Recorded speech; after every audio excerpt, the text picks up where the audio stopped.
The grand estate of Ashworth Manor stood against the English countryside like a monument to forgotten elegance, its stone walls weathered by countless seasons, its gardens stretching toward horizons that seemed to promise both escape and imprisonment. Within those walls lived a man who had long ago ceased to believe in promises of any kind.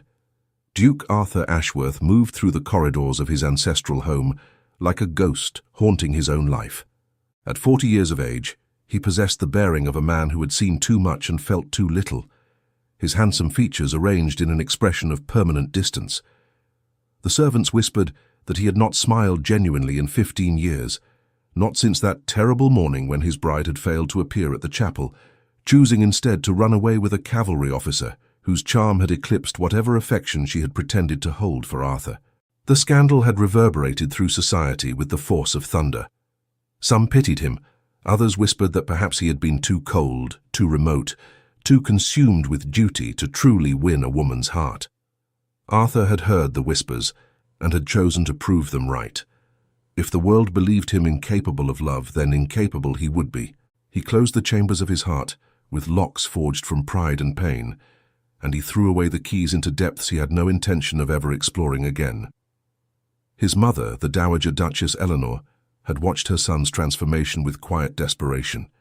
She had seen the light fade from his eyes, watched him retreat into books and business, into the management of estates and the cold calculations of politics. She had tried, in her gentle way, to coax him back to life, but Arthur had been resolute in his solitude. And now, as age crept upon her with its inevitable weight, Eleanor found herself needing assistance she had long resisted. The advertisement for a lady's companion had been placed discreetly, the requirements exacting. Eleanor wanted someone educated but not pretentious, refined but not artificial, capable of both conversation and silence. She wanted, though she did not say so explicitly, someone who might bring a spark of life back into the tomb her home had become. Lady Marian Sutherland arrived on a crisp autumn morning when the leaves were just beginning to surrender their green to gold. She stepped down from the carriage with a grace that seemed effortless, her modest travelling dress doing nothing to diminish the natural elegance of her bearing. At 26, she possessed that particular beauty that combines youth with something deeper, a quality of spirit that illuminates from within.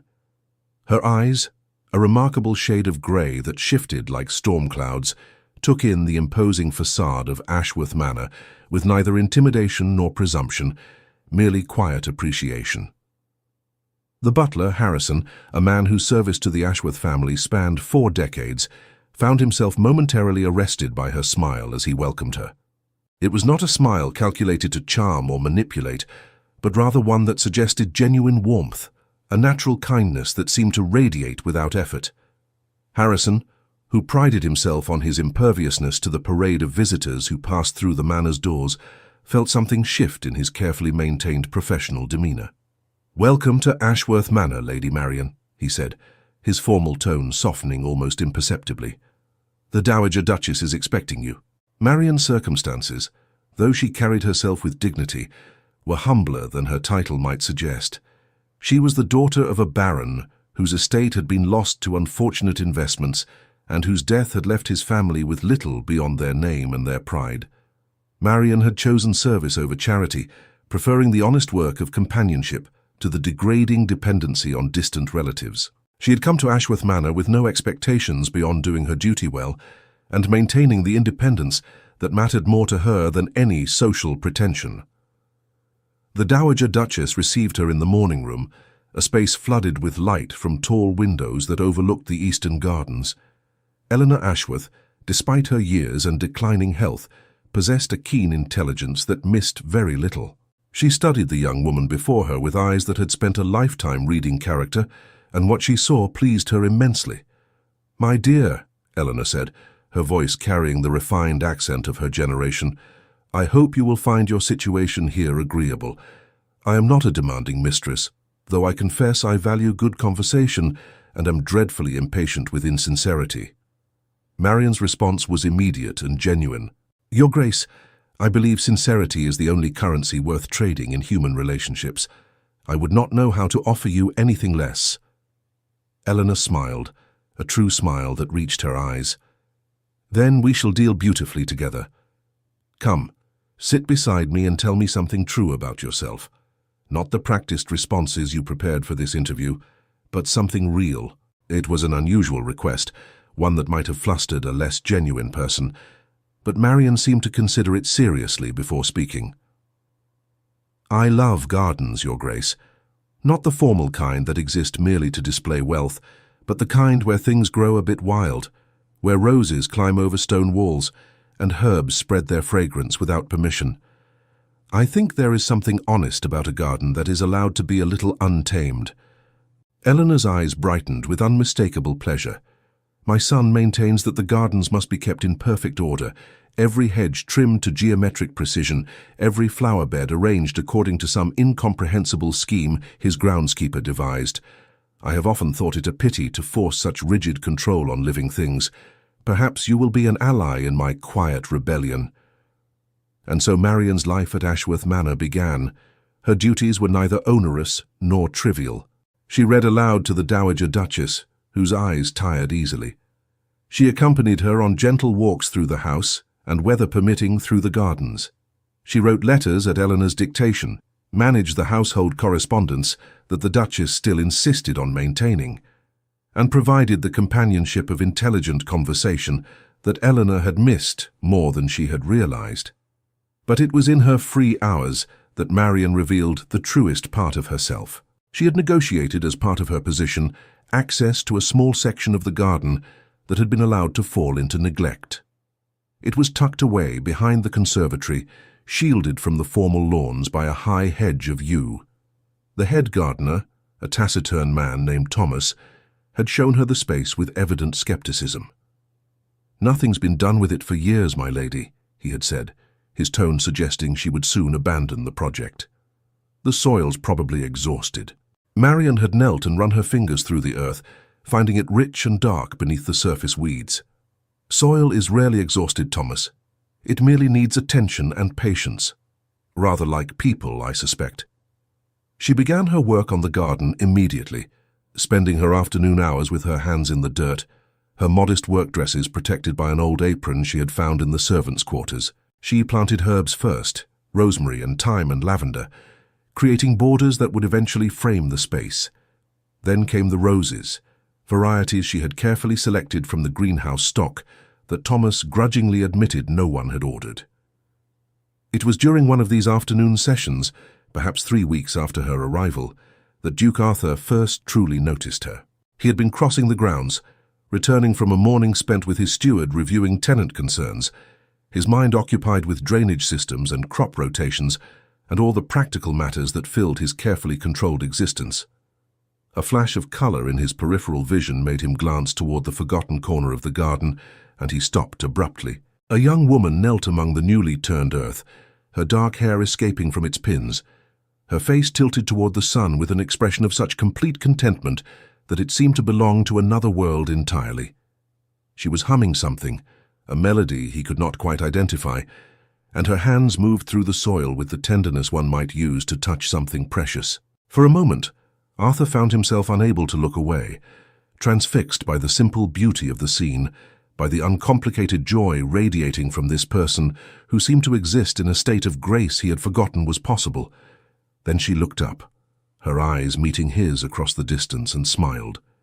It was not a smile of recognition or greeting, merely acknowledgement of a shared moment, the simple human connection of one person seeing another. Arthur felt something crack inside his chest, a sensation so unfamiliar that he mistook it initially for physical pain. He nodded stiffly, almost curtly, and turned away, continuing his journey back to the house with his heart beating in an irregular rhythm that alarmed him.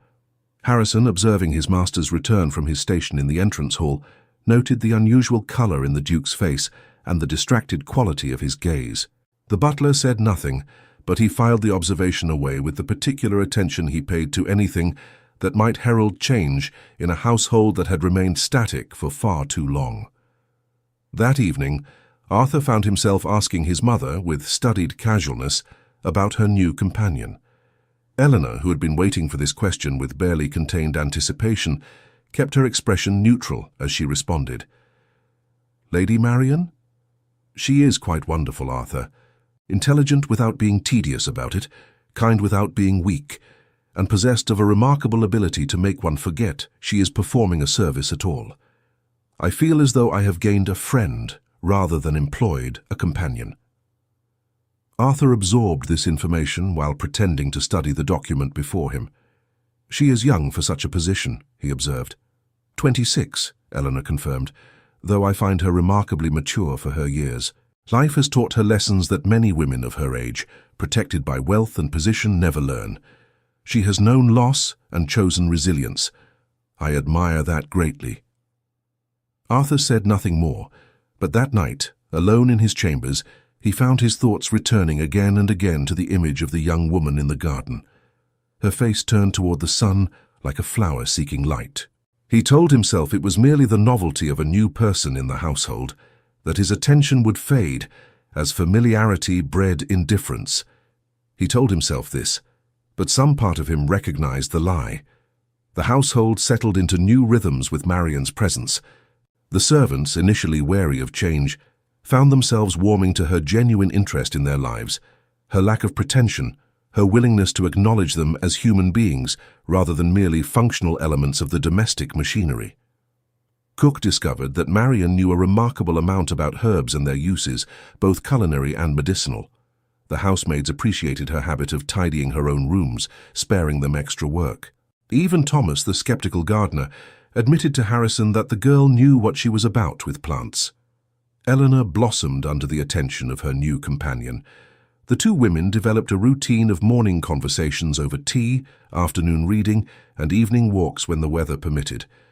Marian proved to be an excellent reader, capable of bringing even dry historical texts to life with her expressive voice.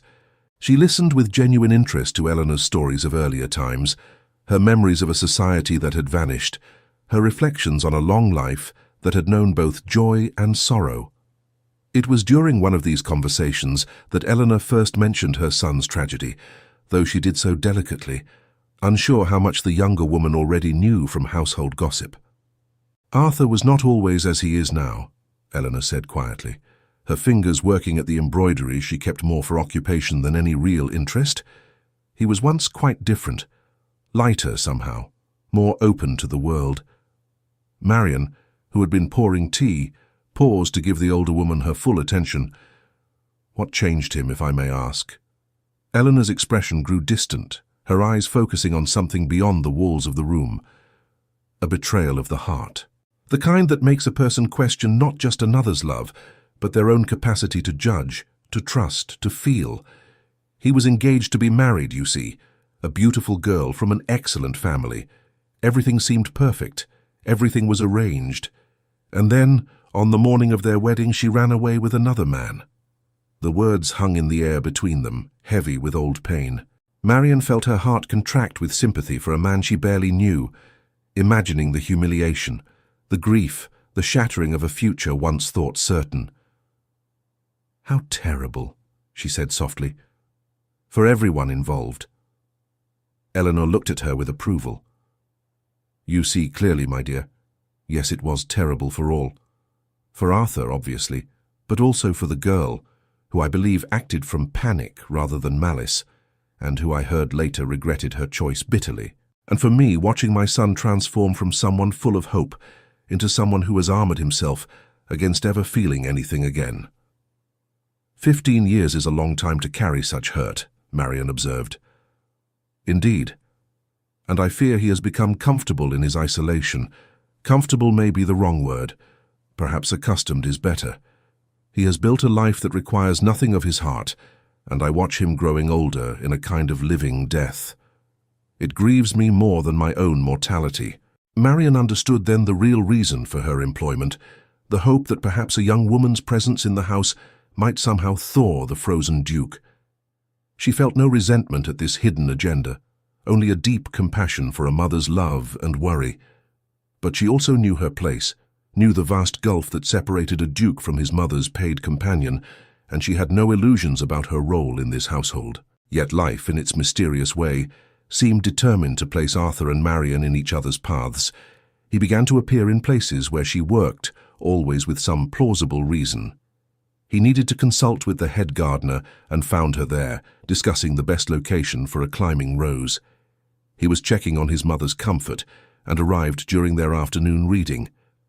He was taking a constitutional through the gardens and encountered her returning from her own walk, her arms full of cut flowers for the house. Each encounter was brief, their conversations limited to polite formalities. Yet something passed between them in those moments, something neither could quite name or deny. Arthur found himself listening for her voice in the corridors, found his attention drifting from his work toward the window that overlooked the garden where she spent her afternoons. He told himself he was merely ensuring his mother's companion was performing her duties adequately. He told himself this lie repeatedly and believed it less each time. Marian, for her part, felt the weight of the Duke's attention and tried to understand it. She had no vanity about her appearance, though she knew herself to be reasonably attractive. She had no illusions about her position or her prospects. Yet she could not deny the flutter in her chest when she unexpectedly encountered him. The way her pulse quickened when his dark eyes met hers, the peculiar warmth that spread through her at the rare sound of his voice, directed toward her. She tried to discipline her thoughts, reminding herself of every reasonable argument against such foolishness. He was a duke. She was a paid companion. He was 15 years her senior. He was her employer's son. He had been publicly humiliated by love, and had clearly chosen never to risk his heart again. The obstacles were insurmountable, the very idea ridiculous. Yet her heart, untrained in logic, continued its increasingly insistent rhythm whenever he was near. Winter came early that year, bringing frost that silvered the gardens and made outdoor work impossible. Marian's garden, carefully put to bed for the cold months, waited beneath its blanket of mulch and fallen leaves. She spent more time indoors now, her afternoons devoted to helping Eleanor organize the Duchess's correspondence and personal papers, a project the older woman had long postponed. It was during one of these sessions that Eleanor asked, with the careful casualness that often preceded important revelations, "You have never married, Marian?" The younger woman looked up from the letter she was filing, her expression thoughtful. "No, Your Grace. I was engaged once, briefly, when I was 21, but he died of fever before we could marry." Eleanor's face softened with genuine sympathy. "I'm so sorry, my dear. That must have been devastating." Marian was quiet for a moment, her fingers still on the paper she held. "It was difficult, certainly. But I have come to believe that grief, while painful, taught me something valuable. It taught me that love is a risk worth taking, even when it ends in loss. The brief happiness I knew with him was worth the sorrow that followed. I would not trade having loved him to spare myself the pain of losing him." These words, spoken with simple sincerity, seemed to resonate in the room long after they were uttered. Eleanor felt tears prick her eyes, understanding suddenly the quality that made this young woman so remarkable. She had known real loss and had chosen not to let it harden her heart. She had learned the lesson Arthur had refused to learn, that vulnerability was strength rather than weakness, that an open heart, however much it might be hurt, was infinitely more alive than one locked away in protective isolation. "You are wise beyond your years," Eleanor said softly. Marian smiled a little sadly. "I am not wise, Your Grace. I am merely honest about my own limitations. I know I cannot control how others behave, cannot protect myself from all possible pain. So I choose instead to remain open to whatever joy might come, even knowing that joy often comes paired with sorrow. It seems to me the only way to truly live." Eleanor reached out and squeezed the younger woman's hand. "My dear, you have given me a great gift today. You have reminded me that wisdom and youth are not mutually exclusive, and that sometimes the bravest thing we can do is refuse to let pain make us smaller." That evening, Eleanor took the unusual step of requesting her son join her for dinner. Arthur, who typically took his meals alone in his study, could not refuse his mother's direct invitation without rudeness. He arrived in the dining room with his customary punctuality, his formal evening dress impeccable, his expression arranged in its familiar mask of polite distance. To his surprise, Lady Marian was also present, seated at the table in a simple dinner gown that somehow made her more striking than the elaborate fashions worn by the society women he occasionally encountered. He felt his carefully maintained composure waver at the sight of her, at the way the candlelight played across her features, creating shadows and light that seemed to reveal depths he had not previously noticed. "Arthur," his mother said warmly, "I have taken the liberty of inviting Lady Marian to dine with us. I hope you do not object. I find I so enjoy her company that I am loath to part with it even for a meal." Arthur bowed slightly, his eyes meeting Marian's briefly before sliding away. "Of course, Mother. Lady Marian is always welcome at your table." The meal began with the awkward formality of near strangers forced into social proximity. Eleanor, however, was determined to breach the walls her son had constructed, and she began to direct the conversation with the skill of a general maneuvering troops. "Marian was just telling me earlier about her philosophy regarding loss and love," Eleanor said, her tone light but her intention serious. "I found it quite illuminating." Arthur felt his jaw tighten, sensing a trap but unable to identify its exact nature. "Indeed," he said noncommittally. Marian, acutely aware of the undercurrents in the room, wished desperately to be anywhere else. She had no desire to be used as an instrument in whatever campaign the Dowager Duchess was waging on behalf of her son's emotional well-being. Yet she could not be rude to her employer, could not refuse to engage in the conversation without causing offense. "I merely said that I believe love is worth risking, despite the possibility of loss," she said quietly, her eyes on her plate. "That the experience of loving, however briefly, enriches us in ways that safety and isolation cannot." Arthur felt these words land in his chest like arrows finding their mark.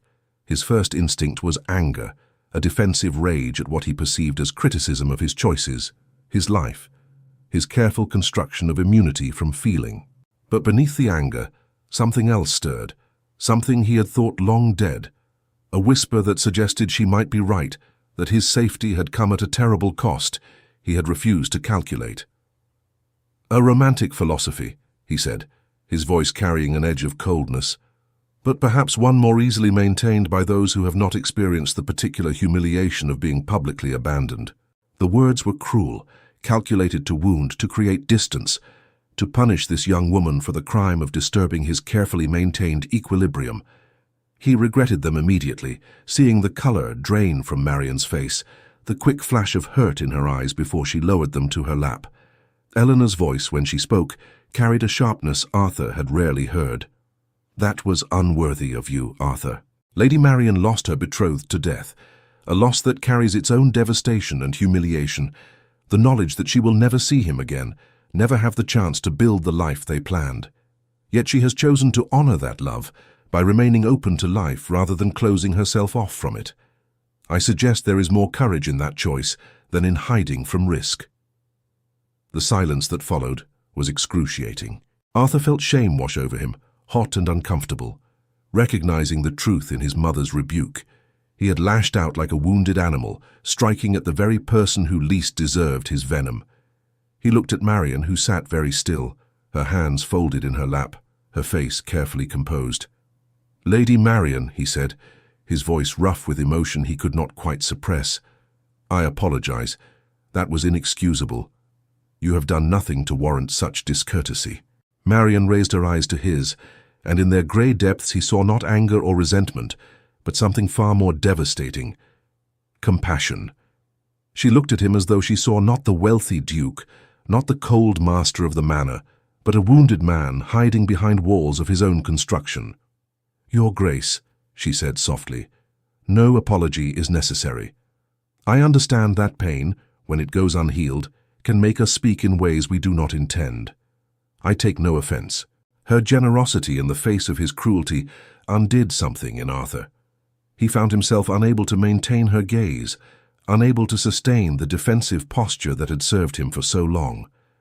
He felt exposed, vulnerable in a way he had not permitted himself to feel since that terrible morning when his bride had failed to appear. The rest of the meal passed in relative quiet, the conversation turning to neutral topics that required nothing more than polite responses. When it ended, Arthur excused himself quickly, retreating to his study where he stood at the window overlooking the darkened gardens, his hands braced against the sill, his mind in turmoil. He had spent 15 years constructing a life of careful emptiness, an existence that required nothing of his heart, and therefore protected him from further injury. He had been content, or so he had told himself, with his books and his duties, with the management of estates and the distant observation of other people's lives. But Marian's presence in his household had disrupted that contentment, had revealed it for what it truly was, not peace but the absence of life itself. He thought of her in the garden, her face turned toward the sun. He thought of her voice reading to his mother, warm and expressive. He thought of her words at dinner, the simple courage of choosing vulnerability over safety. And he felt, for the first time in 15 years, the terrible and wonderful stirring of something he had thought dead, the capacity to feel.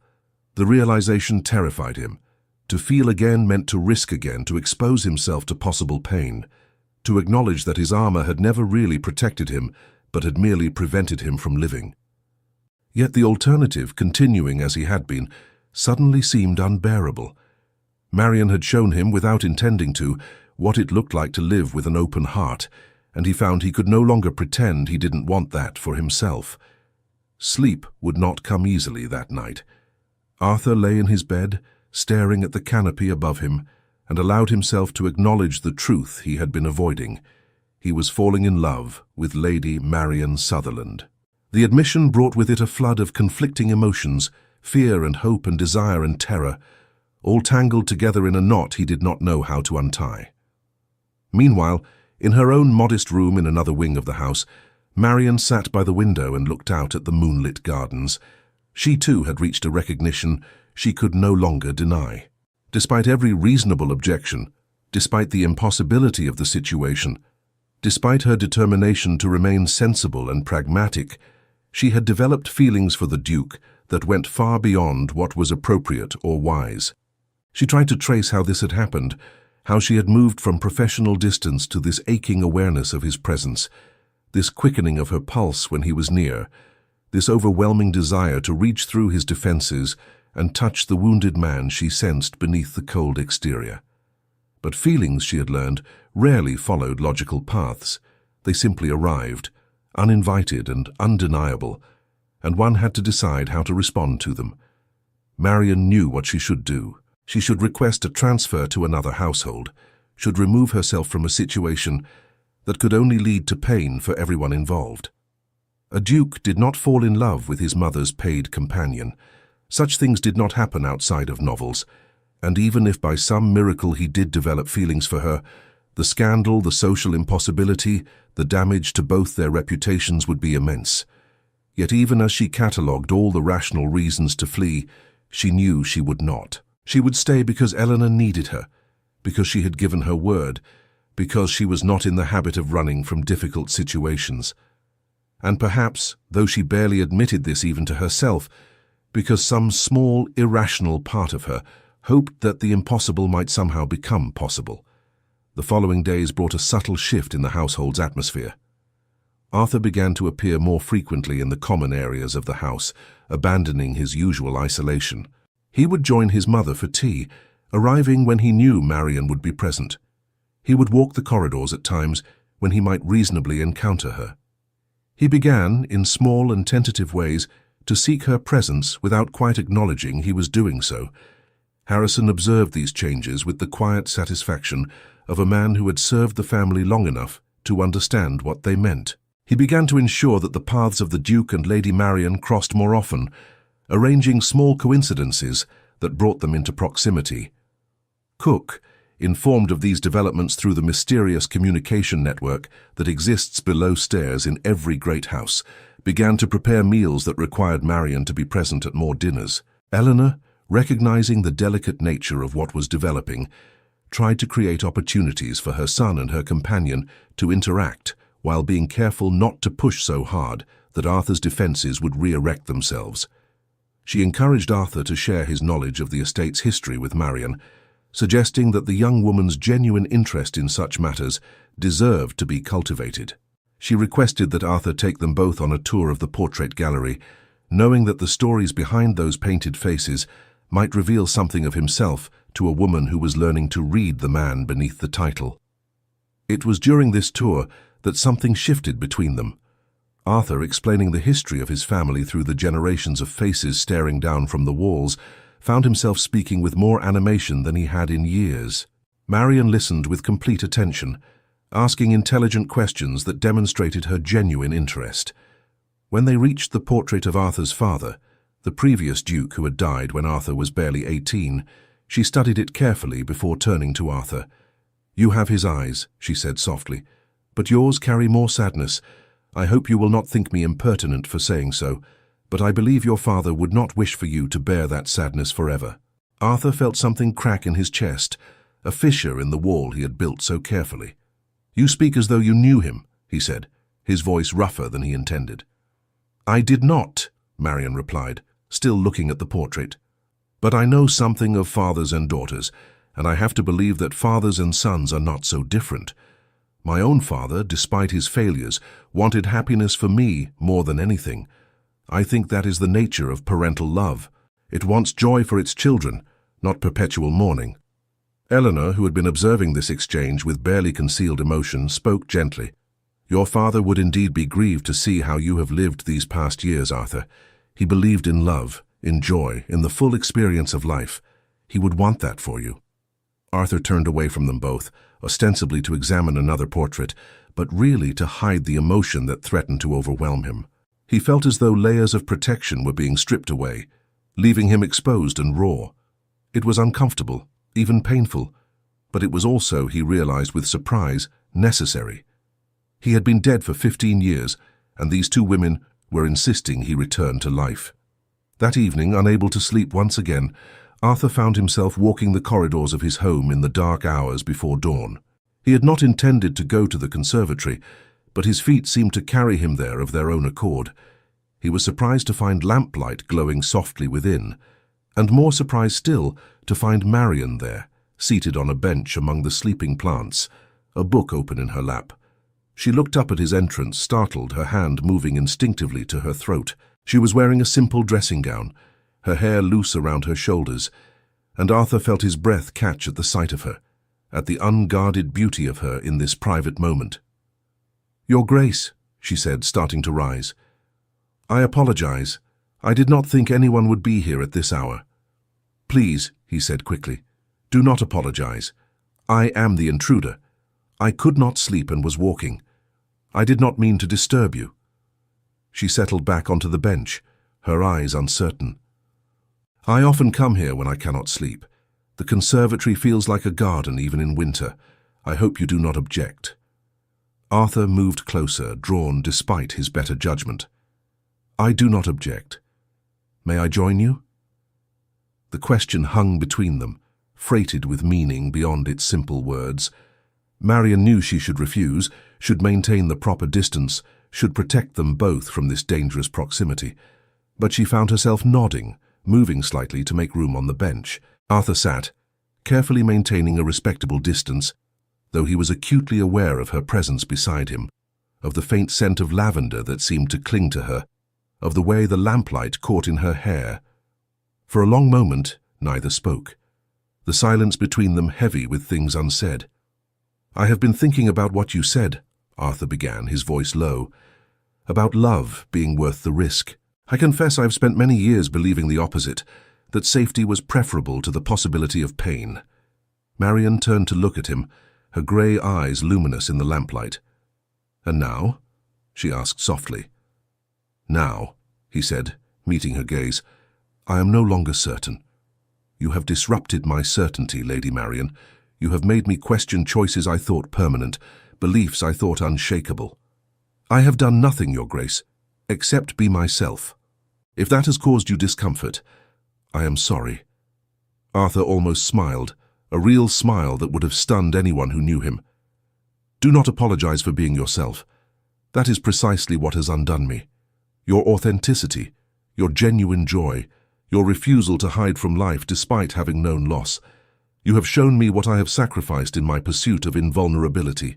Marian felt her heart race, understanding that they were approaching something significant, something that could not be taken back once acknowledged. "Your Grace," she said carefully, "I am merely your mother's companion.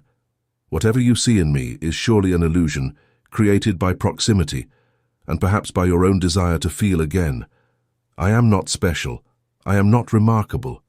I am simply a woman trying to do her duty and find some small happiness where she can." "You are wrong," Arthur said, his voice carrying an intensity that made her breath catch. "You are both special and remarkable, though your inability to see that only makes you more so. You have brought light into a house that has been dark for far too long.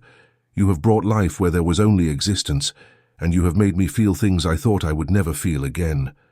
The confession hung between them, impossible to ignore or dismiss. Marian felt tears prick her eyes, torn between the joy of hearing these words and the terror of what they might mean. "Please," she whispered, "do not say such things. You know as well as I do that nothing can come of them. The gulf between us is too great. The scandal would destroy us both, but particularly you. Your position, your reputation, everything you are would be called into question if you were to have feelings for someone like me." Arthur reached out slowly, giving her time to move away if she chose, and took her hand. His touch was gentle, reverent, as though she were something precious and fragile. "Do you think I care about scandal? Do you think reputation matters more to me than this, than what I feel when I am near you? I have lived for 15 years in the prison of other people's opinions, and I find I no longer have any interest in being its captive." "But I care," Marian said, her voice breaking. "I care because you would come to resent me, to blame me for whatever you lost by choosing me. I have seen it happen, Your Grace. I have watched love curdle into bitterness when the price of it becomes clear. I could not bear that. I could not bear to see you look at me one day with regret." Arthur lifted her hand to his lips, pressing a kiss to her knuckles that sent shivers through her entire body. "I regret many things, Lady Marian. I regret the years I have wasted. I regret the life I have not lived. I regret building walls that kept out not just pain but joy. But I promise you, if you will give me the chance, I will never regret choosing you." Marian felt tears spill over, running down her cheeks unchecked. She knew she should pull her hand away, should leave this conservatory and perhaps this house, should protect them both from the consequences of this impossible situation. But she could not. She could not deny what she felt any more than she could deny her own heartbeat. "I am afraid," she whispered. "So am I," Arthur admitted. "I am terrified, but I have learned something these past weeks. Watching you, listening to you, beginning to feel again after years of numbness. I have learned that courage is not the absence of fear, but the willingness to move forward despite it. You taught me that, though you did not know you were doing so." They sat together in the soft lamplight, hands joined, neither quite willing to break the spell of this moment. The conservatory around them seemed to hold its breath, the sleeping plants witness to something fragile and new, taking root in the darkness of winter. Finally, reluctantly, Marian withdrew her hand. "I should return to my room," she said softly. "Dawn will come soon, and your mother will need me." Arthur nodded, though everything in him wanted to protest, to keep her there, to continue this conversation that felt like the first honest exchange he had had in 15 years. "Of course. But Lady Marian, before you go, I must ask you something." She paused, waiting, her heart still racing. "Will you give me time?" he asked. "Time to prove that what I feel is not a passing fancy or the delusion of a lonely man, but something real and enduring. I do not ask for your answer now. I would not presume, but will you give me the opportunity to show you that a future together, however impossible it may seem, is worth pursuing?" Marian looked at him for a long moment, seeing in his face a vulnerability that transformed him, that revealed the man beneath the Duke. She knew she should refuse, should protect them both, but she had spoken truly about love and risk, and she could not deny him what she herself believed. "I will give you time," she said finally, "but I make no promises beyond that. I will not be the cause of your regret, Your Grace. If at any point you realize that the cost is too high, you must promise to tell me honestly, and I will leave without protest or reproach." "I promise," Arthur said, knowing even as he spoke that no such realization would come, that he had already crossed a threshold from which there was no return. They parted then, each returning to their separate wings of the great house, both knowing that sleep would remain elusive. The world had shifted somehow, possibilities had opened that had seemed closed, and neither could quite grasp the enormity of what had passed between them. The dawn brought fresh snow, blanketing the grounds in white silence. Eleanor, taking her morning tea in the small sitting room she favoured, looked out at the transformed landscape and felt hope stir in her aging heart. She had seen something new in her son's face at breakfast, a light that had been absent for so long she had almost forgotten what it looked like. And when Marian arrived to attend her, Eleanor noted the heightened colour in the young woman's cheeks, the way her eyes seemed to hold secrets. "You look well this morning, my dear," Eleanor observed, her tone carefully neutral. Marian busied herself with arranging the breakfast things, not quite meeting the older woman's eyes. "Thank you, Your Grace. The snow is quite beautiful, is it not?" "Quite beautiful," Eleanor agreed, "though I suspect the landscape is not the only thing that has transformed overnight." Marian's hands stilled, and she looked up to find Eleanor watching her with knowing kindness. "Your Grace, You need say nothing, child," Eleanor interrupted gently. "I have eyes. I have also lived long enough to recognize the signs of hearts awakening to each other. I would not pry into private matters, but I would offer you this assurance. Whatever develops between you and my son, you have my blessing and my support." Tears sprang to Marian's eyes. "You are too kind. But surely you must see the impossibility of such a situation. The scandal, the damage to his position. I see a man who has been dead for 15 years beginning to live again," Eleanor said firmly. "I see a woman of quality and character whom any family would be fortunate to welcome. I see two people who might find happiness together if they are brave enough to reach for it. Everything else is merely noise, my dear, and I have lived too long to give noise more weight than it deserves." Marian sat down heavily in the chair opposite Eleanor, her composure crumbling. "I am so afraid," she admitted, "afraid of hoping, afraid of the consequences, afraid of hurting him or being hurt myself. How does one navigate such impossible terrain?" Eleanor reached out and took her hand.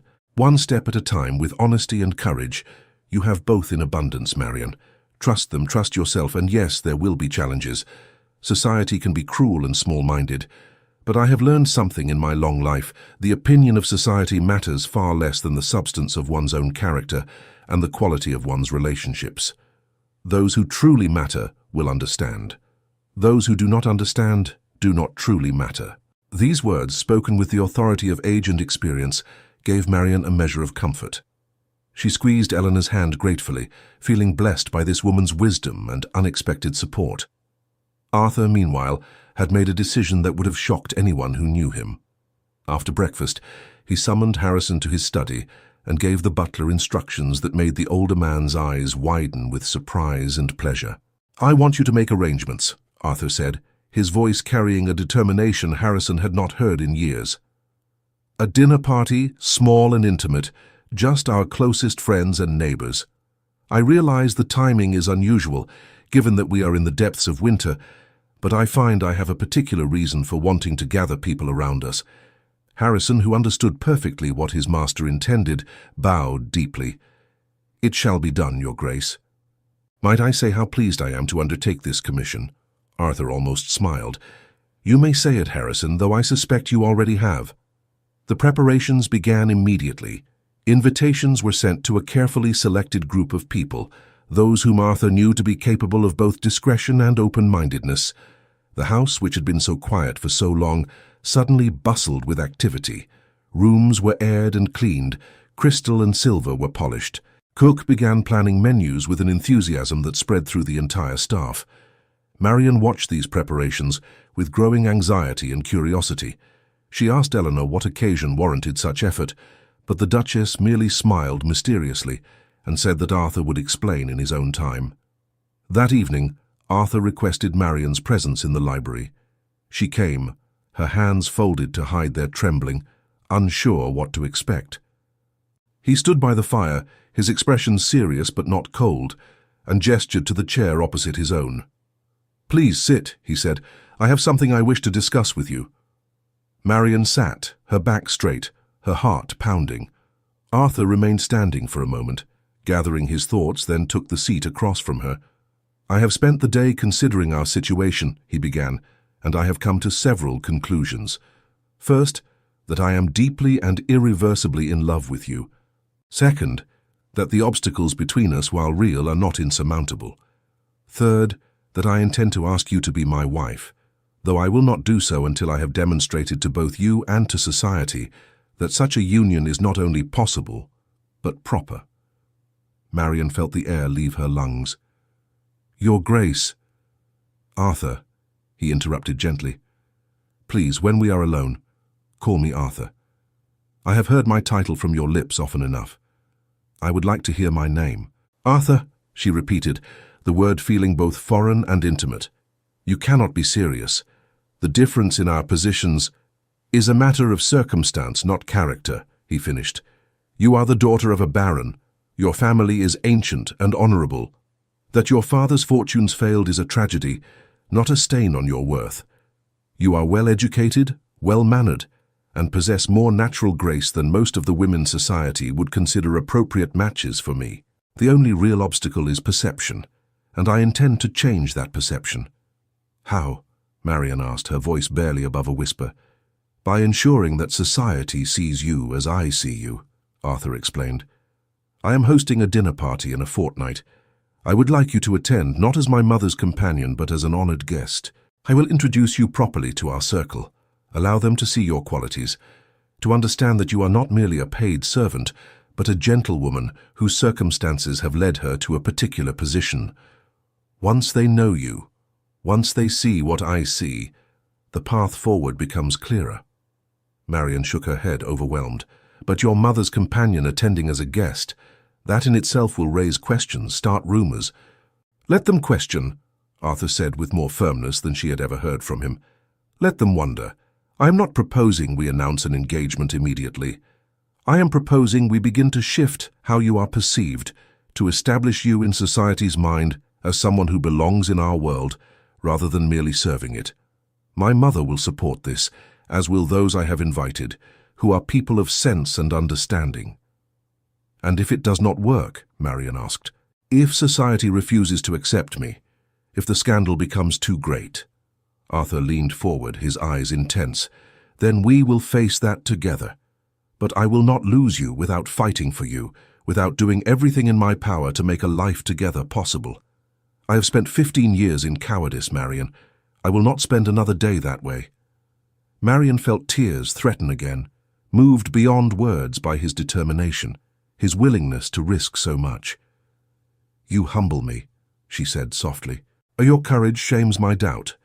Say you will do this, Arthur urged. Say you will give me the chance to prove that our happiness is worth whatever struggles we might face. Marian looked into his eyes, seeing in them a sincerity that could not be feigned, a love that had somehow grown from the frozen ground of his wounded heart. She thought of her own philosophy, her stated belief that love was worth the risk. Now she was being asked to live that philosophy, to bet her own happiness on its truth. I will do it, she said finally. Not because I believe it will succeed, but because I believe you deserve the chance to try, and because I find I want to try with you. Arthur's face transformed with a smile so genuine, so full of joy, that Marian felt her breath catch. He looked years younger suddenly, the weight of his long grief lifting visibly from his shoulders. He reached across the space between them and took both her hands in his. Thank you, he said simply. I promise you will not regret this trust. The next 2 weeks passed in a flurry of careful preparation. Eleanor threw herself into the project with an energy that belied her years, working with Marian to ensure the young woman would be properly presented. A dressmaker was brought from London under the pretense of creating new gowns for the Duchess, but it was Marian who was measured and fitted for dresses far grander than anything she had owned before. I cannot accept these, Marian protested, running her hands over the silk of an evening gown in a deep blue that made her eyes seem to shift from grey to silver. You can and you will, Eleanor said firmly. Consider them a gift from a friend, not a charity from an employer.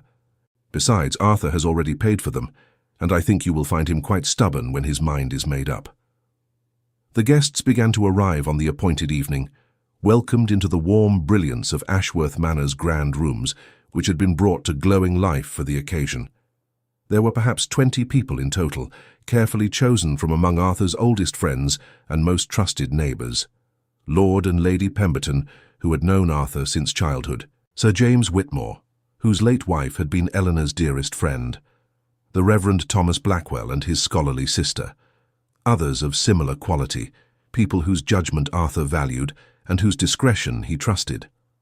Marian descended the great staircase in her new gown, her hair dressed in a style that was elegant without being ostentatious, her bearing betraying none of the terror she felt. Eleanor had coached her carefully on how to conduct herself, reminding her that she was a baron's daughter and had every right to be present in such company. Arthur was waiting at the base of the stairs, magnificent in his evening dress, and the look in his eyes as he watched her descend told her everything she needed to know about how she appeared. He offered his arm formally, and she took it, feeling the strength in him, drawing courage from his presence. "You are breathtaking," he murmured, low enough that only she could hear. "I am terrified," she admitted. "Be terrified if you must," he said, "but also be yourself. That is all I ask, all that is needed." He led her into the drawing room, where the guests had gathered, and the room fell silent as they entered together. Eleanor, already present, smiled with evident satisfaction. Harrison, overseeing the service with his usual impeccable attention to detail, allowed himself the smallest smile of approval. "Friends," Arthur said, his voice carrying clearly through the room, "I would like to introduce you properly to Lady Marian Sutherland, daughter of the late Baron Sutherland, who has been kind enough to serve as companion to my mother these past months. I hope you will welcome her among us this evening." It was a careful introduction, acknowledging her position while emphasizing her birth, creating space for the guests to accept her without immediately demanding they understand his interest. The guests, well-bred and kind, responded with warmth. Lady Pemberton, a formidable woman with a reputation for seeing through pretense, approached Marian immediately. "My dear Lady Marian," she said, her sharp eyes taking in every detail, "I have heard your name mentioned with great affection by Eleanor. I am delighted to meet you at last. Tell me, is it true you have been working on the abandoned garden behind the conservatory? I have been hoping someone would revive that space for years." And just like that, the ice was broken. Marian found herself drawn into conversation after conversation, each person finding something to engage with, some point of connection. She discovered that Sir James's sister was an accomplished botanist and was soon deep in discussion about medicinal herbs. The Reverend Blackwell wanted to know her opinion on a controversial new translation of Greek poetry. Lord Pemberton, a gentleman farmer with progressive ideas about estate management, sought her thoughts on some theories she had mentioned in passing. Arthur watched from across the room, his heart swelling with pride and vindication. This was exactly what he had hoped for, society seeing what he saw, recognizing her quality without the distorting lens of employment. Eleanor caught his eye and nodded with satisfaction, her faith in her son's judgment confirmed. The dinner itself was a triumph. Marian had been seated in a position of honor, and she engaged with the conversation around her with intelligence and grace, neither pushing herself forward nor shrinking into silence. She told stories that made people laugh, asked questions that showed genuine interest, and demonstrated a breadth of knowledge that surprised several guests who had expected, despite her birth, someone less educated. It was during the dessert course that Lady Pemberton, never one to avoid directness, addressed Arthur publicly. "Your Grace," she said, her voice carrying the authority of age and position, "I must compliment you on your excellent judgment in friendship. Lady Marian is a delightful addition to any gathering. I do hope we shall see more of her in social situations." Arthur met her eyes steadily, understanding that this was both approval and inquiry. "I hope so as well, Lady Pemberton. I have found Lady Marian's presence in my home to be unexpectedly enriching. I confess I had become rather set in my ways, rather isolated, and she has reminded me of the value of conversation and connection." It was carefully said, acknowledging his interest without being improper, inviting the guests to accept a relationship that was developing without forcing them to confront anything that would create scandal. Lady Pemberton smiled, understanding perfectly what was being communicated, and chose to support it. "Isolation is a terrible thing," she said firmly. "I am glad to see you emerging from it, Your Grace. And I think I speak for all present when I say that any friend of yours is welcome among us?" Murmurs of agreement circled the table, and Marian felt tears threaten at the kindness being shown to her, at the acceptance she had not dared hope for. She caught Arthur's eye across the table and saw in his expression such tenderness, such triumph, that her heart felt too full for her chest to contain it. After dinner, as the guests gathered in the music room where Eleanor had arranged for a small ensemble to play, Arthur found a moment to draw Marian aside into the relative privacy of the conservatory entrance. "You were magnificent," he said, his voice thick with emotion. "Everything I hoped and more. Did you see how they responded to you? How they welcomed you?" "I saw," Marian said, still somewhat dazed by the evening's success. "I can hardly believe it happened. I was so certain they would look down on me, would see only the companion and not the person." "They saw you," Arthur insisted, "just as I see you, and this is only the beginning, Marian. This is how we build the foundation for our future." "Our future?" she repeated wonderingly. "I am beginning to believe such a thing might truly exist." Arthur glanced around to ensure they were unobserved, then took her hand and raised it to his lips, pressing a kiss to her palm that sent shivers through her entire body. "It exists," he said firmly. "I will make certain it exists." The evening drew to a close with expressions of pleasure and promises to gather again soon. As the guests departed, several made a point of speaking to Marian, inviting her to call on them, suggesting activities they might share. Lady Pemberton went so far as to kiss her cheek and whisper, "Be happy, my dear, and do not let pride or propriety stand in the way of happiness. Life is too short for such foolishness." When the last guest had gone, Arthur and his mother and Marian gathered in the small sitting room where Eleanor liked to take her evening tea. The Duchess looked exhausted but deeply satisfied. "That," she announced, "went even better than I hoped. Lady Pemberton's approval is worth a dozen others. Once she accepts someone, society follows. You have been well and truly launched, my dear Marian." "Launched where?" Marian asked, still processing the evening's events. Eleanor and Arthur exchanged glances, and it was Eleanor who answered. "Into society, child. Into the world where you belong by birth and now, thanks to tonight, by acceptance. The path is clearing before you, if you choose to walk it." Marian looked between them, these two people who had somehow decided to champion her, to invest their considerable influence in making the impossible possible. "I do not know how to thank you," she said, her voice breaking. "Either of you. You have given me something I did not dare want."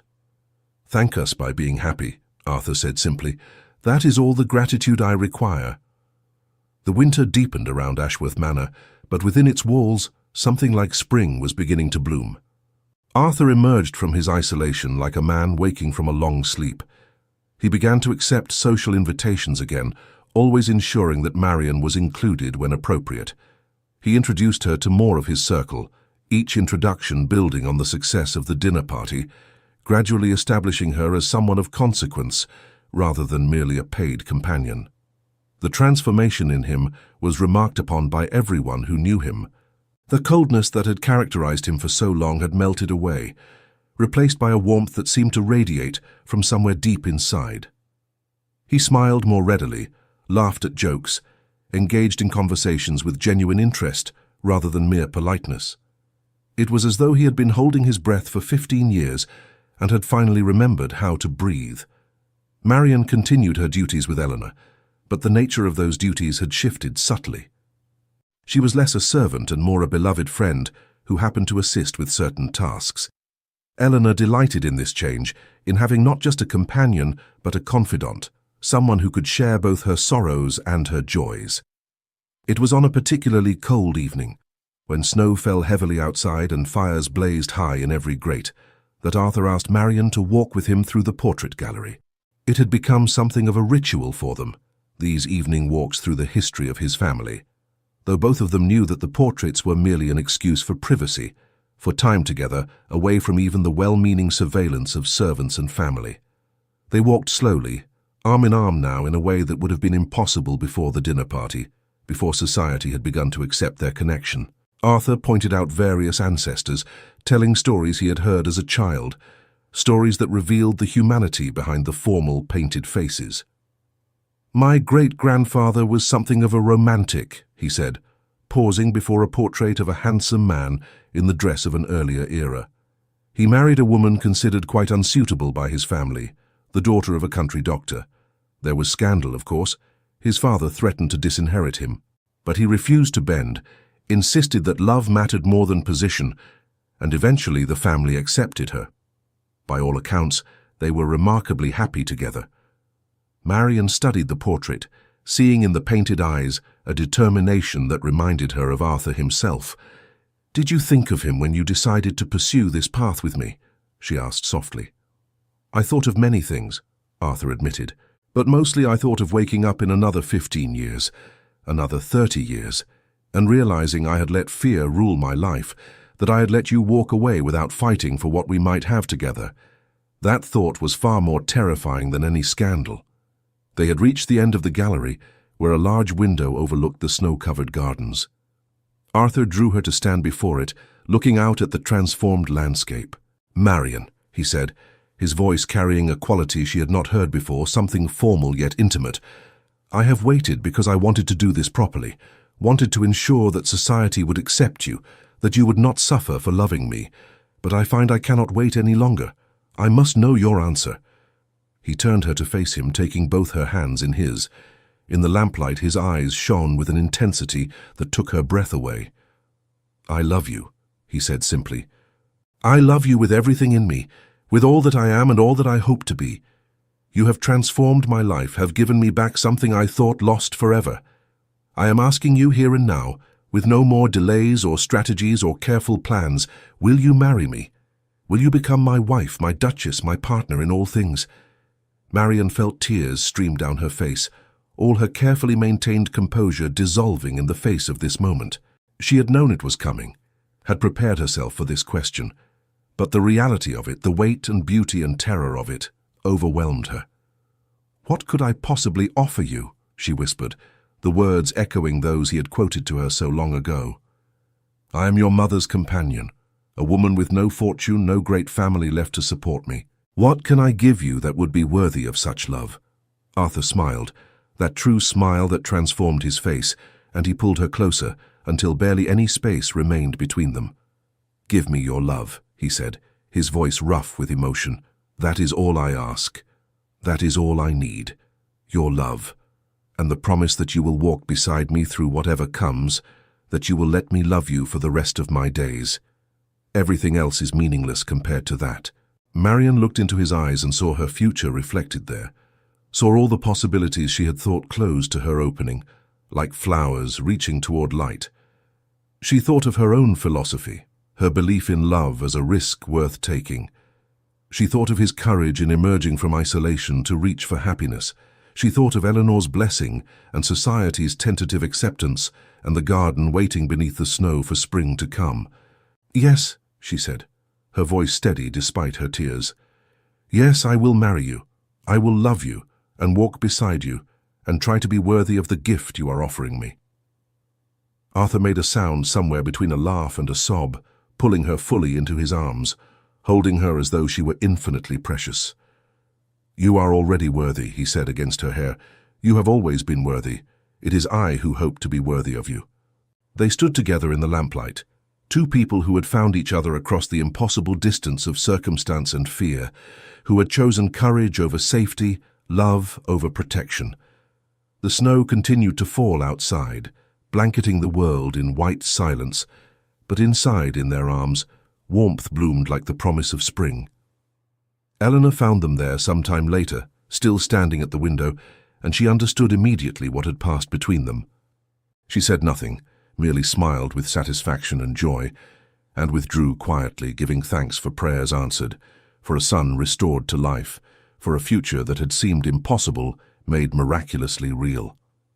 The engagement was announced shortly after, and society, prepared by the careful campaign Arthur and Eleanor had waged, received it with far more grace than might have been expected.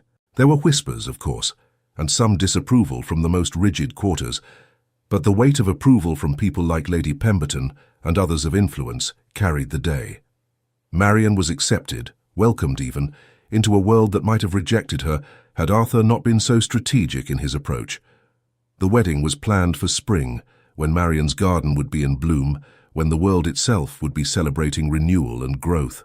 Arthur wanted to marry sooner, but Marian insisted on waiting, on allowing society more time to adjust, on ensuring that everything was done properly so that no one could question the legitimacy of their union. Those months of waiting were both torturous and joyful.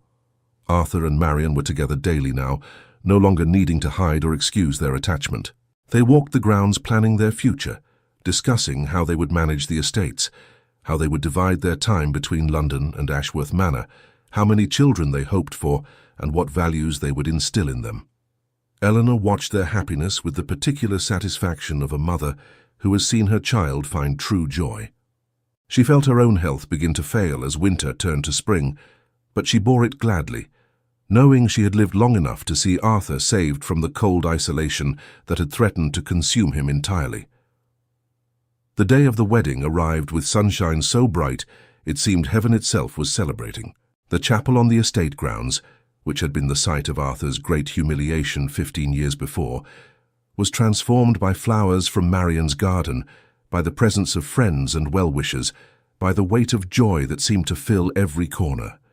Arthur stood at the altar, his heart pounding, watching the door through which Marian would enter. For a moment, just a moment, the old fear tried to surface, the memory of another wedding day when his bride had not appeared. But then the music began, and Marian stepped into view, and all fear vanished like morning mist before the sun. She was radiant in a simple gown of white silk, her hair dressed with flowers from her beloved garden, her face glowing with happiness.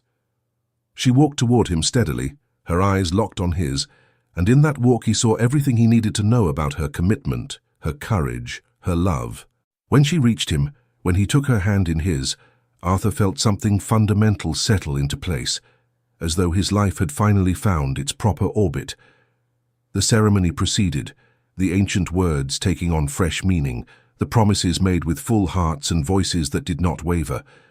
I, Arthur James Ashworth, take thee, Marian Elizabeth Sutherland, to be my wedded wife, to have and to hold from this day forward, for better for worse, for richer for poorer, in sickness and in health, to love and to cherish, till death us do part. I, Marian Elizabeth Sutherland, take thee, Arthur James Ashworth, to be my wedded husband, to have and to hold from this day forward, for better for worse, for richer for poorer, in sickness and in health, to love and to cherish, till death us do part. When the minister pronounced them husband and wife, when Arthur was finally permitted to kiss his bride, the chapel erupted in applause and joy.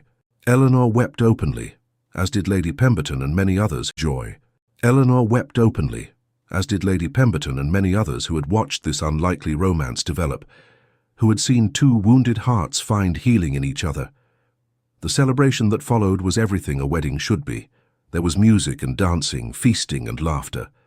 Arthur, who had not danced in 15 years, whirled his new duchess around the ballroom with an enthusiasm that made everyone smile. Marian, glowing with happiness, moved through the crowd accepting congratulations and best wishes, her natural grace and kindness winning over even those few who had harbored doubts. As evening fell and the guests began to depart, Arthur and Marian slipped away to the conservatory, where they had first acknowledged their feelings for each other. They stood together in the gathering darkness, looking out at the garden that had become their special place. "Are you happy?" Arthur asked, though he could see the answer written clearly in her face. "I am happier than I ever imagined possible," Marian replied honestly. "You have given me a life I did not dare dream of, Arthur, not because of the title or the position, but because you have given me yourself, your love, your trust." "It is you who has given me everything," Arthur countered. "You returned me to life, Marian. You showed me that love is not something to fear, but something to embrace. That vulnerability is not weakness, but the greatest strength. Everything I am now, everything good in me, exists because you had the courage to love me despite all the obstacles."